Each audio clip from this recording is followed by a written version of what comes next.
பல்வேறு பொறுப்புகளில் ஏற்றுக்கொண்டு ஒரு இயக்கத்தில் பணியாற்றி கொண்டிருந்த நீங்கள் அந்த இயக்கத்தினுடைய தலைமை முறையாக இல்லை. அதை நம்பி போவது நமக்கு மட்டுமல்ல, தாய் நாட்டிற்கும் அது துரோகமாக அமைந்துவிடும் என்று நீங்கள் முடிவெடுத்து அதை உணர்ந்து நாம் யாரிடத்தில் போய் இருக்க வேண்டும், எங்கு போய் பணியாற்ற வேண்டும், எந்த கொள்கையை ஏற்றுக்கொள்ள வேண்டும் என்ற அந்த நிலையிலே ஒரு சிறப்பான முடிவெடுத்து இன்றைக்கு திராவிட முன்னேற்றக் கழகத்தில் தங்களை இணைத்துக் கொண்டிருக்கிறீர்கள். அப்படி இணைத்துக் கொண்டிருக்கக்கூடிய நீங்கள் எல்லாம் இங்கு வந்திருப்பதை பார்த்து நான் மகிழ்ச்சி அடைகிறேன், பெருமைப்படுகிறேன். உங்களையெல்லாம் நான் திராவிட முன்னேற்றக் கழகத்தின் சார்பில், தலைமை கழகத்தின் சார்பில், இன்னும் சொல்ல வேண்டும் என்று சொன்னால் மறைந்தாலும் உள்ளத்திலே குடியிருக்கக்கூடிய தலைவர் கலைஞர் அவர்களின் சார்பில் வருக வருக வருக என்று நான் வரவேற்க கடமைப்பட்டிருக்கிறேன்.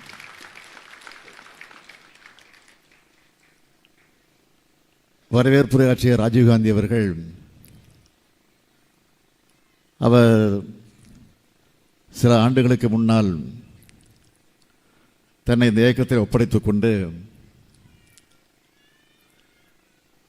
அவர் இந்த இயக்கத்திற்காக தொடர்ந்து எப்படியெல்லாம் பணியாற்றி கொண்டிருக்கிறார். கழகத்தினுடைய மாணவரணி தலைவராக பொறுப்பேற்று அந்த பொறுப்பை உணர்ந்து எப்படி தன்னுடைய உழைப்பை உழைத்து கொண்டிருக்கிறார் என்பதை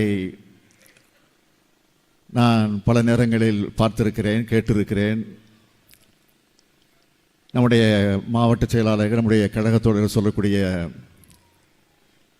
அந்த செய்திகள் எல்லாம் கேட்டு நான் மகிழ்ச்சி அடைந்திருக்கிறேன். ஆக இப்படிப்பட்டவர்களெல்லாம்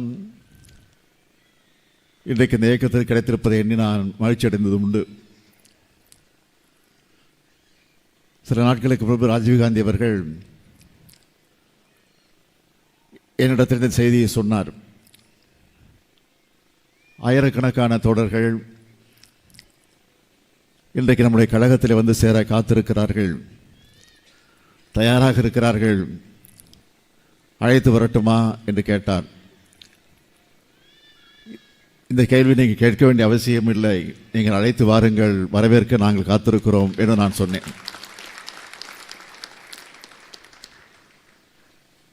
ஆக திராவிட முன்னேற்றக் கழகம் என்பது ஏதோ நேற்று முளைத்த காளான் அல்ல. 1949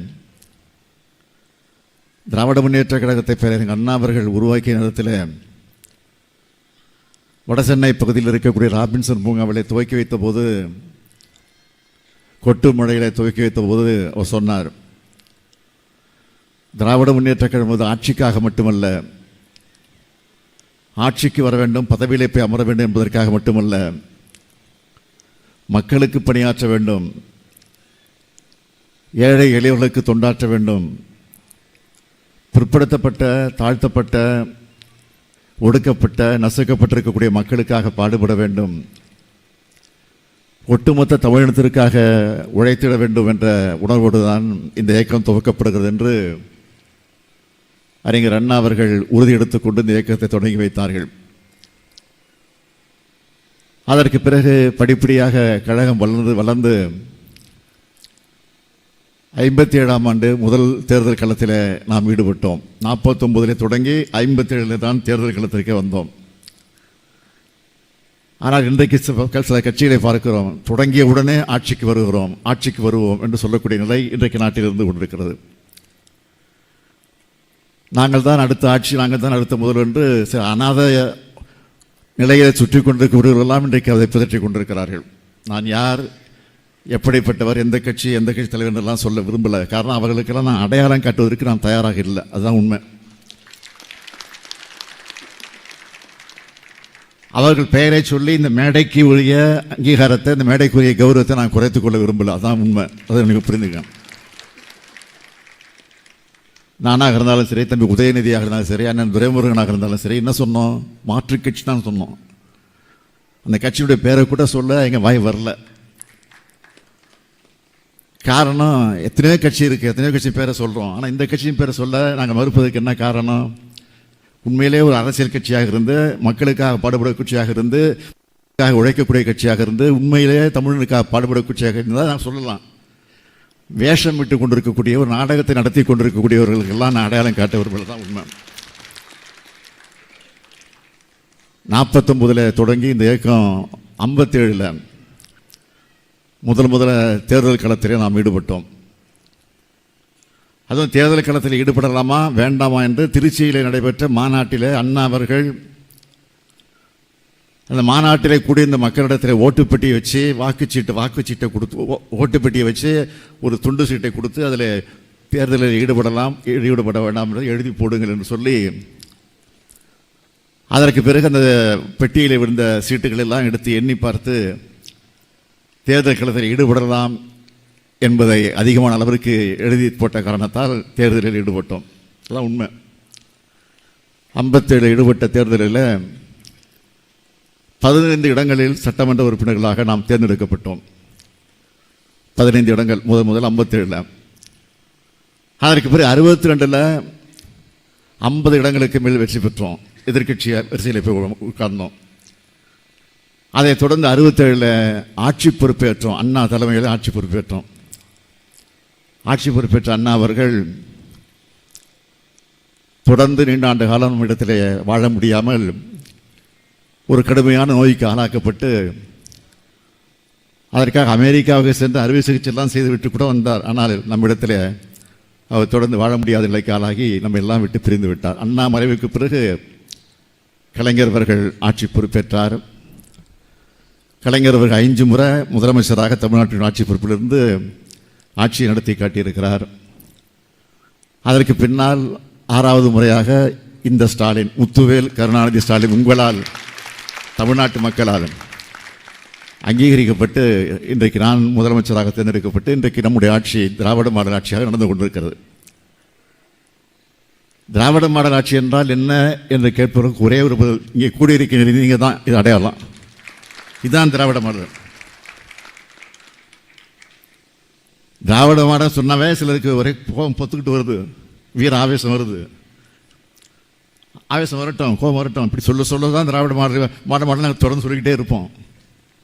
அதுக்காக நாங்கள் பயந்துட்டு போய் மூலையில் ஒடிக்கிட மாட்டோம். நீங்கள் சொல்லத்தான் கழகம் மேலும் வளர்ந்து கொண்டு இருக்கு. நீங்கள் இப்படி தலைக்குறைவாக பேசத்தான் இன்றைக்கு உங்கள் இடத்துலேருந்து எல்லாரும் இங்கே வந்துக்கிட்டு இருக்காங்க. பாருங்கள், இந்த கூட்டத்தை பார்த்தாலும் தெரியும். பேசணும். நான் கூட பல நேரங்கள் சொல்வது உண்டு. கவர்னர் ஆளுநராக இருக்கக்கூடிய கவர்னர் அவர்கள் தேவையில்லாத வேலையெல்லாம் செய்கிறாரு, நம்ம எதிர்த்து பேசிக்கிட்டே இருக்காரு, திராவிடங்கிற சொல்லுக்கு எதிர்ப்பதமாக பேசிக்கிட்டு இருக்கிறாரு, ஆரியத்துக்கு ஆதரவாக பேசிக்கிட்டு இருக்கிறாரு, இப்படி மதத்தை மையமாக வச்சு பேசிகிட்டு இருக்கிறாரு என்னெல்லாம் வருத்தப்படுவது உண்டு. பேசட்டும், அவர் பேச தான் நமக்கு ஆதரவு ஜாஸ்தி ஆகுது. அதனால் சில பேர் கவர்னரை மாற்றுங்கன்னு சொல்லுவாங்க. இது வரைக்கும் சட்டமன்றத்தில் நாங்கள் கவர்னர் மாற்றுங்க தீர்மானம் போட்டிருக்கிறோமா? நாங்கள் போடலை, தீர்மானமே போடலை. அவர் இருக்கணும், இருந்தால் தான் திமுக இன்னும் வளருது. அடுத்த கவர்னர் வரைக்கும் சட்டமன்றத்துக்கு வரணும், ஆளுநர் உரையை நாங்கள் கொடுப்போம், அதை எடுத்து படிக்காமல் வெளியில் போகணும், அதையும் பார்க்கணும், அதை மக்கள் பார்க்கணும்.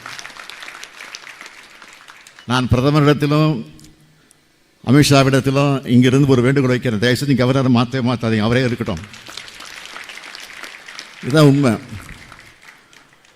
அதே மாதிரி தான் நீங்கள் யாரை நம்பி போனீங்களோ அது வீணாக போச்சு அப்படின்னு வருத்தத்தோடு வந்திருக்கீங்களோ அவங்க இன்னும் பேசிக்கிட்டே இருக்கணும். அதே மாதிரி தொடர்ந்து பேசிக்கிட்டே இருக்கணும்.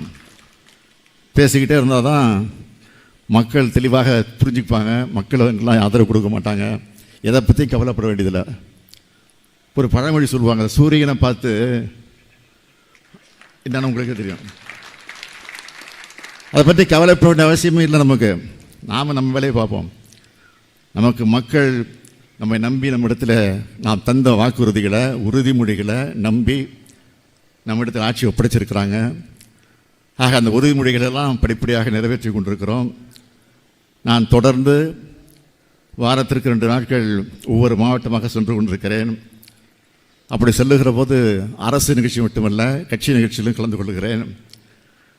அரசு நிகழ்ச்சிகள், கட்சி நிகழ்ச்சி மட்டுமல்ல, செல்லுகிற வழியெல்லாம் சாலையின் இருமுறைகளும் மக்களை சந்திக்கிறேன்.